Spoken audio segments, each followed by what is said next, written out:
Today I'm back with another comparison review, and today we're comparing the BMW M140i against this, the Audi RS3, and it's a bit like the Tyson Fury and Usyk rivalry. Over here we have Usyk. I'm Phil. I'm very Phil. And is quite capable of putting his bigger performance cars to shame. And over here we have Mr. Tyson Fury. Simply unpredictable. Where should we start first? Well, let's start with the more boring one. That's over here. I shall see you on the road.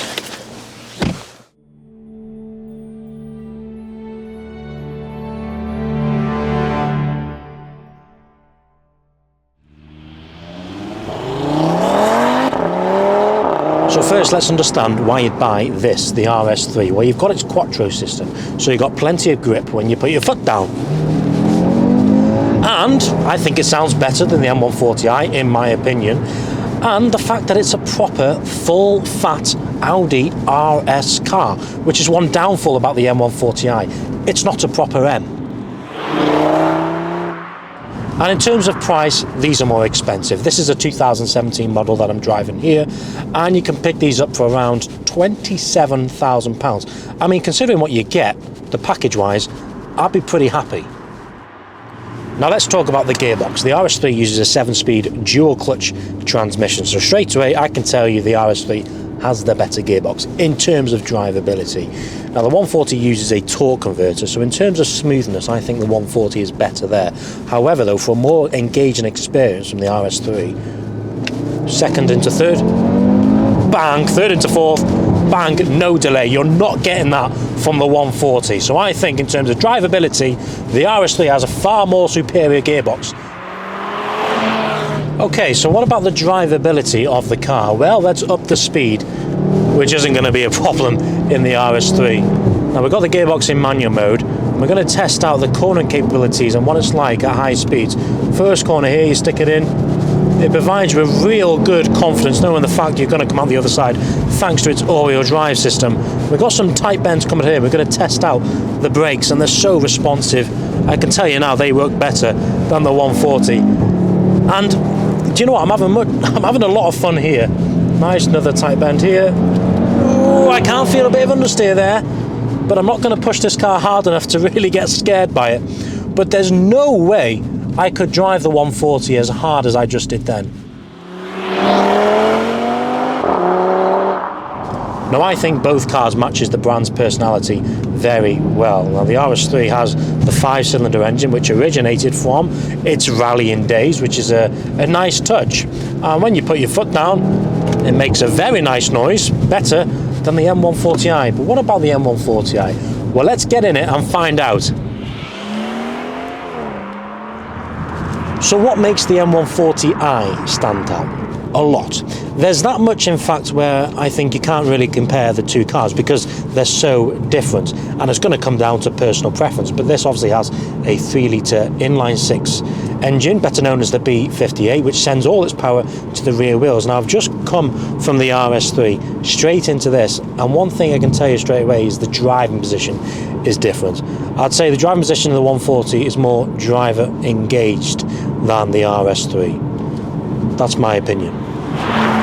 And from a price perspective, this is cheaper. I picked this car up for £19,000, and there are cheaper models out there as well. I think they produced the M140i from 2017. This is a 2019 model, so it's the last model they made. And I think value for money, the M140i is better because I'm already £8,000 in pocket compared to an RS3.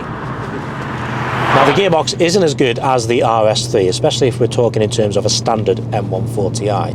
I mean, a dual clutch will always be better than a torque converter in terms of engagement. However though, the smoothness of the 140's gearbox is very, very good, if not better than the RS3.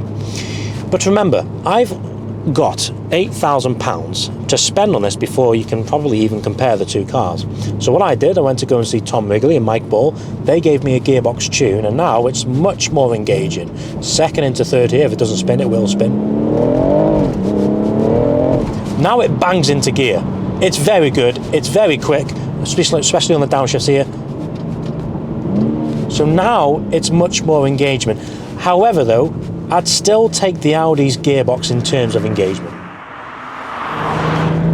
So here's the main bit. How does it drive? Very, very different to the RS3 because firstly, it's rear wheel drive. So the driving dynamics are completely different and scary for some because on a day like today where it's cold and wet and there's a bit of ice lying about, the word is unpredictable. However, to combat that, I fitted an LSD to this car. So when this car does step out, if I can here, you can correct it and it makes you feel like Lewis Hamilton. So it's much more of a rewarding drive. But it's not as stable as the RS3 at high speeds. It's very twitchy. Unpredictable is the word. However though, if I was driving this car in the height of summer, I'd be telling you completely different things. But I'm just having much more fun in this car. And both engines are great. Come on, let's be honest here. I know there's a big rivalry between the M140i boys and the RS3 boys, but we have to mutually respect that both engines are fantastic. And this does provide you with a lovely, deep, straight six tone. It loves to rev as well. However, though, I would say there's more drama with the RS3's engine than there is with this. However, saying that, let's stop somewhere to compare both of the engines. Now the thing that's common between these two cars is that they are both tuned, fairly tuned as well. They both have had an ECU flash, no hardware modifications. Now the standard power on the M140i is 335 horsepower. Well, that's what BMW say, but I've proved otherwise in my video where I tune this M140 and we see what it makes stock. So if you want to watch that video, click on the pop-up banner now. We got it on the dyno. Massive thanks to Tom Reilly and Mike Bull. Standard power, the RS3 trumps it. It produces 395 horsepower. Both cars tuned. This produces 448 horsepower and this produces 445 horsepower. So they're very, very close. However, if I was to pick one to modify, I would choose the 140i. However, one place where I think the 140 will probably never be able to trump the RS3 is its launch. Now, I have launched this car before, but let's launch it to get a fair test of conditions and all that stuff. So on your screen now are the stats and figures on this car, so pause your screen if you want to look into them. Now the conditions is outside, it's greasy, which means good for the Audi, bad for the 140. So we're in dynamic, gearbox is in S, traction control is half off, I think that's about right. No, that's not engaging, maybe traction control needs to be fully off. There we go.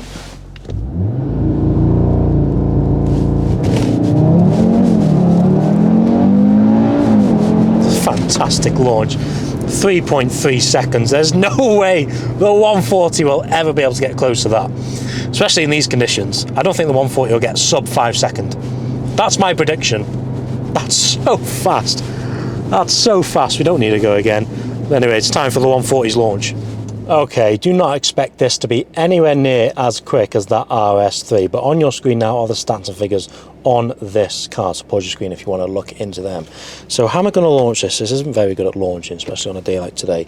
I'm going to leave traction on and let the gearbox do the work, I think. Let's see what we're going to get. Spinning. Ah, it's spinning. It's not good. Okay, 5.53. I did say I'm not going to get a sub 5 second time. I do want to try once more. I want to manually launch it. So let's go for run number 2. Okay, I'm still going to leave traction on, but I'm going to launch it in second gear. I haven't done this before. See if it makes a difference. No. Oh, this is such a terrible car to launch. Second gear again, please.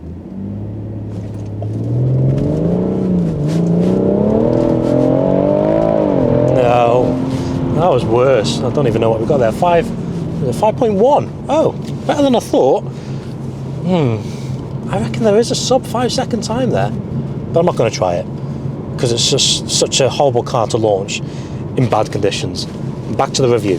Okay, moving on to the interior of the RS3, and one thing for certain is that it's more tech orientated, especially with its virtual cockpit as well. You can change the view of that, so you've got your dial in the middle and you can put all sorts of different data, such as engine data, and you can have your map on there as well. I think the steering wheel is better as well. I like the split. You've got the Alcantara and the leather there as well. You've also got the Alcantara on the gear stick as well, and I prefer the gear stick in this compared to the 140. Climate control is really easy to use. You've got all the buttons as well. It's quite minimal in here, which is what I like. It's easy to navigate, and I like the fact you can get rid of your screen as well, which you cannot do in the M140. And I think the use of materials in this is better. Although this design is 8 years old, it doesn't feel like it as well. It's aged really, really well. Now coming on to the seats as well. Now in the RS3 you get two choices of seats, and these are the comfort seats. They are comfortable, but you can also get a sport seats as well, where they are diamond stitch as well. So that's one positive for the RS3. You do have two different seat choices, whereas in the M140 you are limited to one seat only. This does not come with a panoramic sunroof, but my BMW 140 actually does come with a sunroof. But I'd say a sunroof is definitely more of a rarer choice in the 140 compared to the RS3. But let's go and have a look at what it's like in the 140. So when we come onto the interior of the 140, one thing which is apparent is the fact that it's more driver orientated. The middle bit of the dash is angled towards me slightly, so therefore I do feel more engaged. Now it's less tech focused than the RS3 because you do not get a virtual cockpit. However, what you get in this is backlit analog dials, and I'm a bit of an old school boy. I like analog dials. However, though, this car, coming straight from the RS3 to this car has started to show its age a little bit more than the Audi. However, though, speaking of that, the original design, interior design of the F21 series is from 2011, and it hasn't really changed that much since. Okay, this is 2019 and the RS3 is 2017. I'd say that the Audi has a more up-to-date interior compared to this, but I think this is classic BMW. It's a nice place to be. There's not a lot going on. The use of materials, again, use of materials of both cars are very good, and I've changed a few things in the interior of this, such as the M2 interior or the carbon fibre.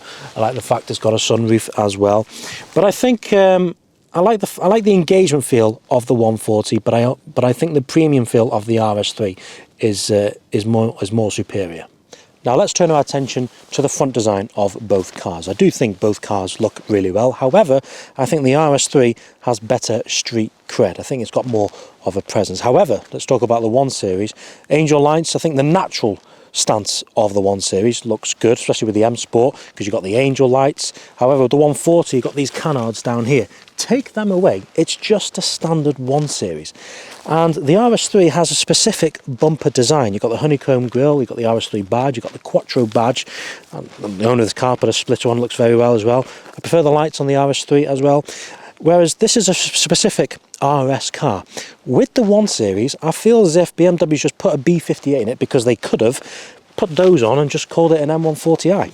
So what's my verdict? Well, the RS3 sounds better. However, the 140 is better value for money. However, though, I do think the RS3 is the better car here. If you're after noise, the RS3 is the one. If you're after modding potential and refinement, then I'd pick the M140i. So I'm going to leave it up to you, Bradford and Birmingham. Let me know which one you think is better, RS3 or M140i. Unleash in the comments. But I'd like to thank you for watching today. Massive thanks to Gaz, the owner of the RS3, for coming. And leave a like on the video, subscribe to our channel, and we'll see you soon. Thanks, guys. Bye-bye.